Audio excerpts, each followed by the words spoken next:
Hello everyone, so this is Edmond Mindaros channel at sa video ito ay pag-uusapan natin at i-guide ko kayo on how to delete social media link to Shopee Promotions Platform. So ano ba ang ibig sabihin ng Shopee Promotions Platforms?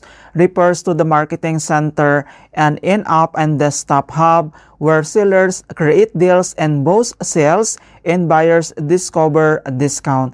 So dito naman pwede na natin i-link dito yung ating mga social media accounts para mapalawak yung pag-affiliate natin and then magkaroon tayo dito ng extra commissions dito.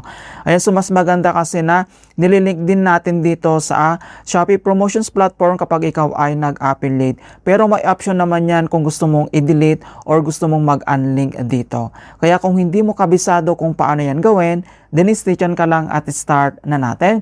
So, ang next step ay kailangan mo lang mag-login or i-open mo lang dito yung Shopee app, i-click mo lang. Dito lang sa ating Shopee homepage, kailangan mo lang i-tap dito yung Meta Profile na makikita lang dito sa bottom right corner. At dito lang sa ating Shopee Profile homepage, and kailangan mo lang mag-scroll down. And then under lang dito sa More Activities, kailangan mo lang i-tap dito yung Affiliate Program. At dito lang sa ating affiliate settings, so dito lang ulit sa baba, kailangan mo lang i-tap dito yung account, dito lang sa bottom right corner. And then dito lang sa ating Shopee affiliate account settings. And then dito sa top right corner, makikita mo dito yung icon settings na to, kailangan mo lang yan i-tap.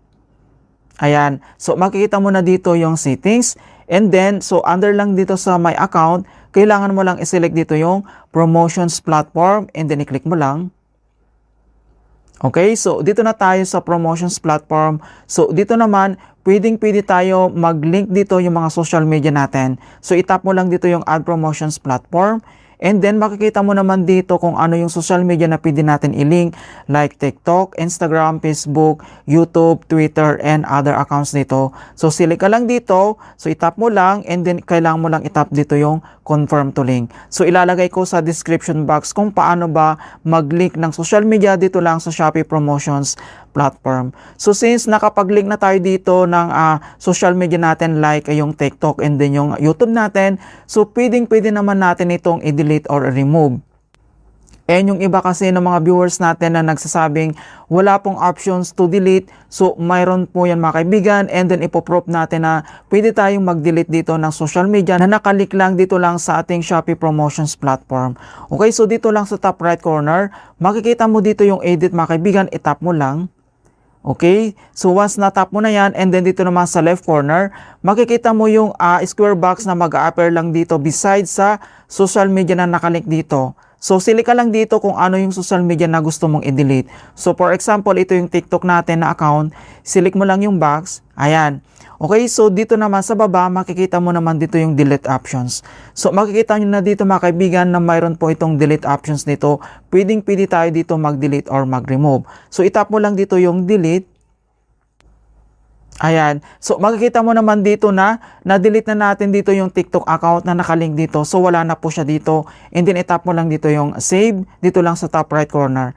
Okay, so makita mo naman dito na na-delete na po yung account natin dito na TikTok na nakalink dito lang sa promotions platform. Napakasimple lang talaga. So just in case na walang option talaga dito na delete, so kailangan mo lang i-update yung Shopee apps mo, and then makikita mo naman kaagad dito. And then yung mga social media dapat na sa isang device po sila mga kaibigan para mas madali po. Ayun, so makita mo naman dito na na-remove na siya. Alright, so ganoon lang po kasimple kung paano tayo mag-delete or mag-remove ng social media accounts natin na nakalink lang dito sa ating Shopee Promotions Platform. I hope na nakapagbigay ako ng kunting kalaman at guide tungkol sa Shopee app tutorials. Thank you guys and see you in my next tutorials.